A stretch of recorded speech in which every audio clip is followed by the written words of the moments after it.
Selamat pagi dulur-dulur Kandang Kebo. Hari ini tanggal Sabtu 26 April tahun 2025. Kita kembali lagi acara rutin 3 bulanan Komunitas Kandang Kebo.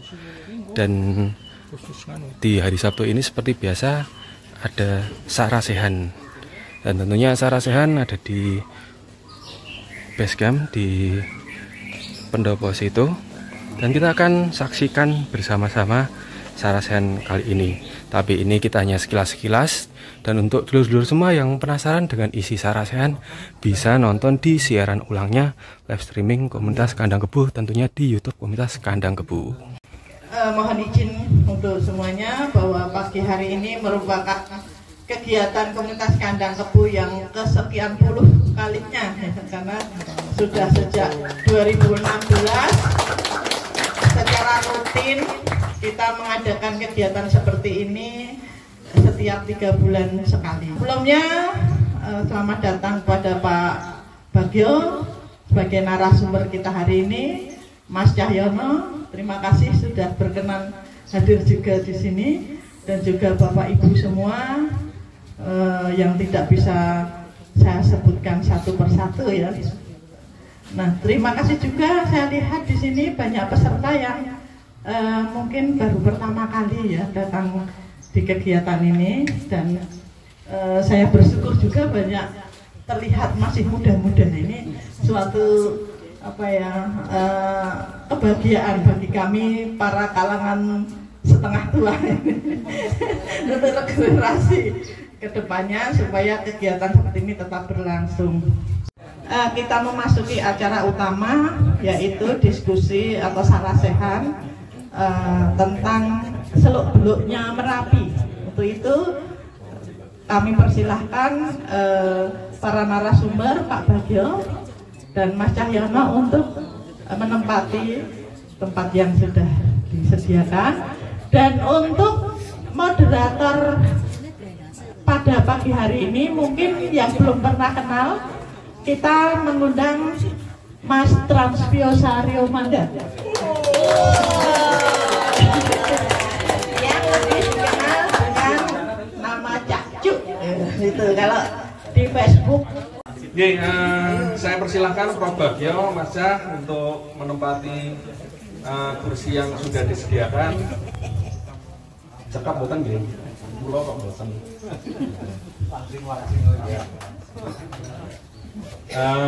Narasumber kita berdua ini, yang satu backgroundnya adalah geologi, Prof. Bagio. Terus satunya Mas Cahyono arkeologi, dan tampaknya mereka masing-masing membawa supporter yang cukup banyak. Yang geologi siapa saja? Wah, ini geologinya banyak ini ya. Yang arkeologi?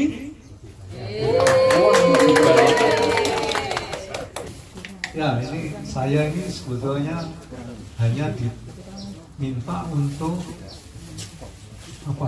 jadi narasumber, begitu. Lalu saya tanya judulnya apa, yaitu Merapi sebagai sumber kehidupan, jejak peradaban masa klasik di lereng selatan Merapi.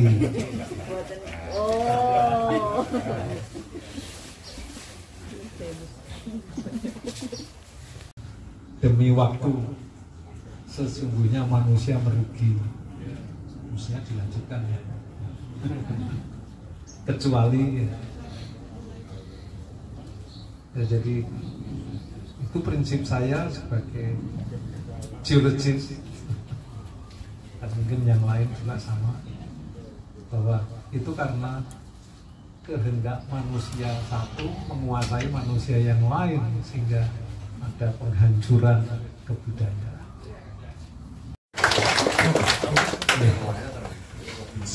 Sekali lagi tepuk tangan untuk Prof. Bagio. Terima kasih Prof penjelasannya. Saya jadi mungkin nggak usah Prof, karena sudah pensiun. Karena kalau profesor itu kalau di depan kelas itu di depan murid mahasiswa. Nah, di Prancis kan untuk profesor. Matur nuwun ini tadi penjelasannya ya. Karena saya yang agak pesimis berwajah tua itu jadi muda. Kalau buat antropologi yang belajar ilmunya tentang hari ini tuh terasa muda, karena tadi arkeologi itu masih merapi muda itu. Buat geologi itu candi itu masih merapi muda itu. Jadi dari apa yang dipelajari itu teman-teman di geologi ini jauh kemudian mempelajari tadi bagaimana sejarah geologi ya. Mudah-mudahan teman-teman tadi bisa mengikuti ya tentang sejarah bumi ya. Mungkin kalau yang nggak bisa mohon maaf, yang penganut bumi datar mungkin nggak bercanda gitu ya. Apa? Ayo harus. Mohon maaf ini tadi saya juga agak terganggu ketika nasi sudah diutong ke sana. Sebagai moderator itu kadang-kadang sudah mulai panik gitu. Gimana lagi Prof? Yang berikutnya ini sekarang Mas Cah untuk menceritakan bagaimana peradaban di era Merapi Muda tadi. Monggo. Mohon izin berdiri.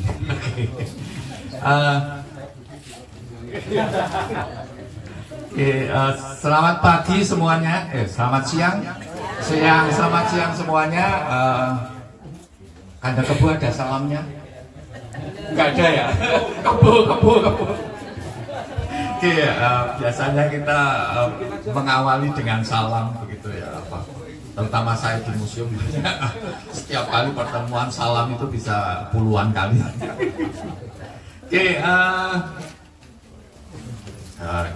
Mungkin terlalu kecil dari sebelah sana, tapi nggak apa-apa, saya bacakan nanti.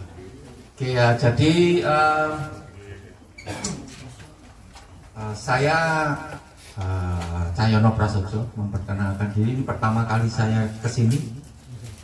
Senang sekali saya diundang kesini. Sudah beberapa tahun ini saya sering mendengar kandang kebu gitu. Kalau Bu Direkturnya saya kenal karena itu mahasiswa awal-awal saya memulai kuliah, Bu Maria.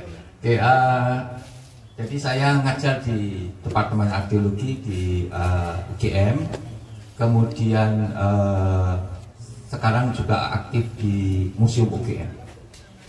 Jadi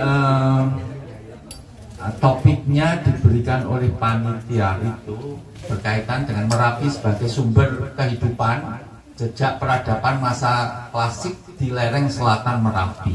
Jadi itu judulnya membuat saya berpikir berhari-hari mau bisa apa yang saya sampaikan begitu. Baru setelah jam 12 malam kemarin ada ide. Teman-teman, rekan-rekan, Bapak Ibu semuanya, mahasiswa saya yang ada di sini juga terima kasih atas perhatiannya. Moga-moga memberi manfaat. Saya kembalikan ke Pak Moderator.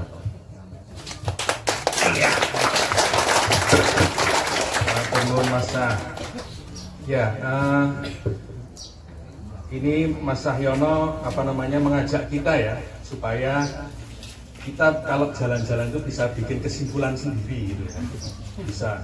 Cuman kadang-kadang begitu di-upload, kamu bukan arkeolog, bukan sejarah, bawel kaos itu kok. Kan gitu.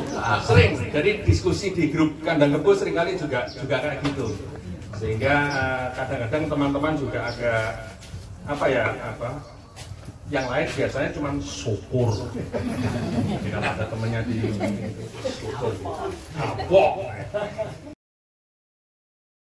Terima kasih waktunya. Sebelumnya kenalkan saya Giri, asalnya dari Kebumen. Pertanyaan ada untuk Pak Bagio dan Pak Cah, tapi kesinambungan. Yang pertama, mungkin saya langsung saja. Kenapa banyak bencana atau dampak letusan itu banyak mengarah ke selatan dan ke arah barat, sedangkan ke sisi utara dan sebelah timur itu agak lebih sedikit atau jarang mungkin. Itu untuk ke Pak Bagio. Nah, lanjutannya untuk ke Pak Cah, mungkin di samping banyaknya dampak letusan atau efeknya itu, kok malah banyak aktivitas kebudayaannya itu, kayak di sisi selatan dan juga sisi barat itu lebih banyak tinggalnya seperti tadi yang dipaparkan. Bukti bahwa candi-candi di selatan Merapi itu karena lahan, berarti kan ada beloknya gitu kan. Nah itu mulai kapan? Apakah tahun abad berapa gitu? Kalau di geologi kan bisa ditentukan tahunnya gitu. Ada Mas. Menjadi minat saya itu kaitannya antara nature and culture gitu ya, bagaimana alamnya itu berpengaruh terhadap peradaban di atasnya, termasuk praktek-praktek keagamaan, sistem pengetahuan, sistem hidupnya gitu ya. Nah, lupa ini, tentang selamat dan selamatan gitu ya. Di Jawa itu kan kental gitu selamat. Saya sedang berpikir tentang ada bukunya Frans Misuseno Pak, yang bicara tentang the idea of a good life, Java worldview itu ujungnya adalah selamat. Jadi the idea of good life di Jawa itu selamat. Nah, kenapa selamat? Itu kan kemudian saya coba mengotak-atik gaduk yang ilmiah gitu ya, mencoba mencari justifikasinya. Ketika Clifford Kerr menulis Religion of Java dan membedakannya dengan ada yang Islam gitu ya, Islam ya, dia membedakan bahwa agama Jawa itu kan selamat, makanya terus banyak selamatan. Nah, saya berpikir kaitannya dengan geologi Java gitu ya. Ya mungkin karena geologinya yang terlalu banyak bencana, sehingga idea of selamat itu yang muncul gitu loh. Apakah itu ini tesisnya ya, yang siapa tahu ada yang mau mensupport. Beberapa sambil mengamati awalnya hidup Buddha, tapi sekarang sudah tambah penuh dengan makam-makam sepuh. Nah, ini juga menarik buat saya karena ketika di situ ada situs, maka di situ saya juga melihat ada pohon-pohon besar, nama dusun, lalu tanahnya juga berbeda dengan tempat-tempat yang lain. Tentu juga temuan makamnya juga berbeda. Nah, selama ini yang saya temukan bahwa ketika ada situs Hindu Buddha, makam yang paling tua pasti itu Pak. Maka ketika saya belusukan ada situs Hindu Buddha, tapi saya belum menemukan makam dengan gaya Demak, saya tetap akan mencari yang Demak, karena selama ini saya menemukannya seperti itu, tidak jauh Pak.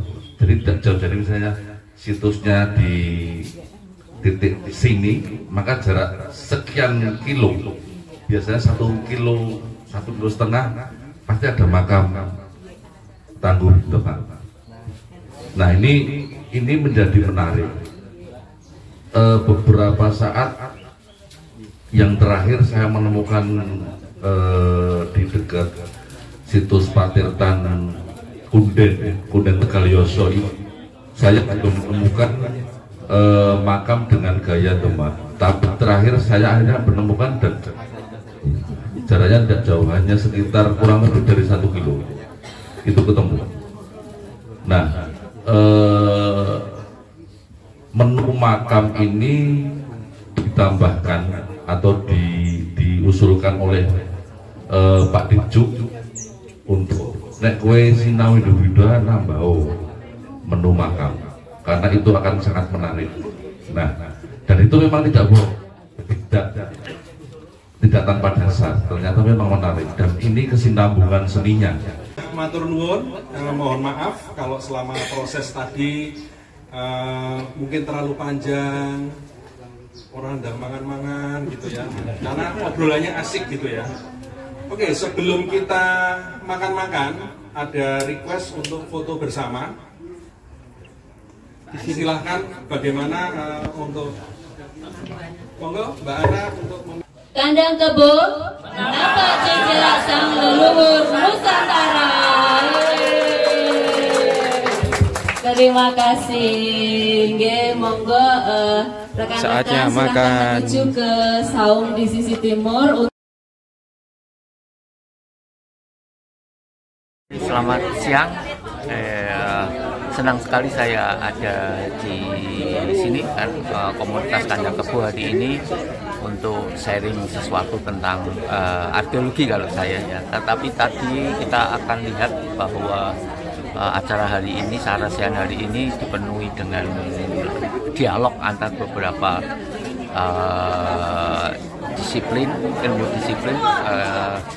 Antara lain tadi ada geologi dan kemudian teman-teman dari komunitas Kandang Kebo dan peserta Sarasian pun punya latar belakang yang cukup beragam sehingga nampaknya diskusi hari ini itu sangat dinamis sekali dan membawa manfaat bagi masing-masing peserta di sini, termasuk juga dari narasumbernya. Jadi saya kira kegiatan komunitas Kandang Kebo seperti ini perlu diteruskan. Saya melihat bahwa ada potensi besar untuk komunitas Kandang Kebo untuk menjadi lebih maju lagi, untuk bisa menjadi sebuah komunitas yang mewadahi atau katakanlah menjadi sebuah forum untuk berbagai pihak bertemu untuk membicarakan tentang budaya di Indonesia ini.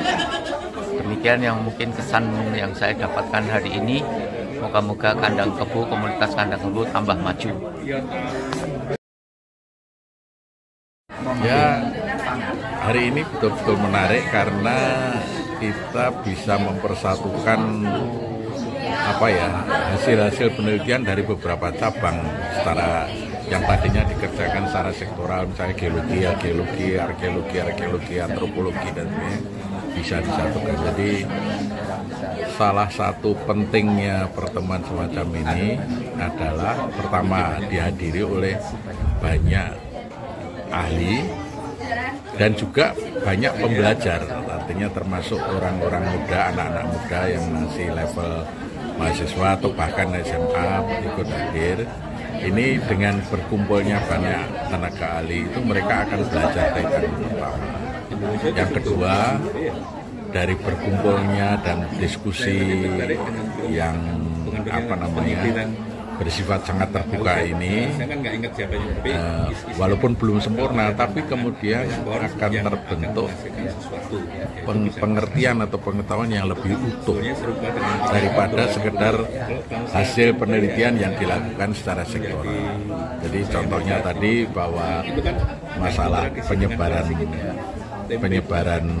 candi yang diteliti oleh arkeologi itu terkait dengan kondisi bagaimana tanah seperti tempat itu dari segi geologi. Jadi dengan bertemunya dua ini dan juga dari para blusuker itu menunjukkan bahwa dua hal yang diteliti oleh masing-masing pihak itu ternyata terkait sekali, dan ini sangat penting supaya kita tidak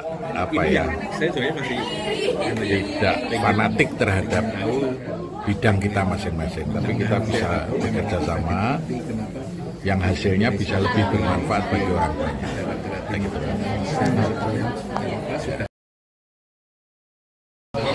Halo semuanya, sebelumnya perkenalkan aku Seba dari Arkeologi UGM Angkatan 2024. Acara Sarasian Kandang Kebo pada siang hari ini cukup menarik ya, karena kita mengulas peradaban Merapi itu selain dari sisi sejarahnya atau arkeologisnya, kita juga lebih tahu nih dari sisi geologisnya, dari gimana sih peranan dari Gunung Merapi untuk kehidupan atau peradaban yang ada di masa itu. Jadi itu sangat menarik dan masih banyak sekali pertanyaan-pertanyaan yang perlu didiskusikan atau bahkan diteliti lebih lanjut. Sukses selalu. pertemuan akbar, bolehlah katakan pertemuan akbar lintas komunitas di Kandang Kebo ini memang luar biasa, tidak hanya dari orang-orang lama lah katakanlah yang dia sudah terbiasa dengan lusuan, terbiasa dengan sarasehan, terbiasa dengan diskusi, tapi ternyata tiap kali kegiatan Kandang Kebo ini memang mempunyai gebrakan baru dengan teman-teman baru juga, terutama dari kalangan muda, terutama dari remaja-remaja, adik-adik kita dari berbagai universitas atau sih kayak dari berbagai fakultas, tidak melulu dari arkeologi, tidak melulu dari antropologi atau yang terkait dengan sejarah. Oke, dulur-dulur Kandang Kebo, sarasehan hari ini sudah selesai dan kita istirahat dan prepare untuk besok blusukan. Ada di 3 candi, yaitu Candi Kimpulan, Candi Morangan, dan Candi Gadulan. Sampai jumpa di konten-konten Kandang Kebo selanjutnya. Jangan lupa di-share dan di-subscribe ke dulur-dulur kalian. Terima kasih.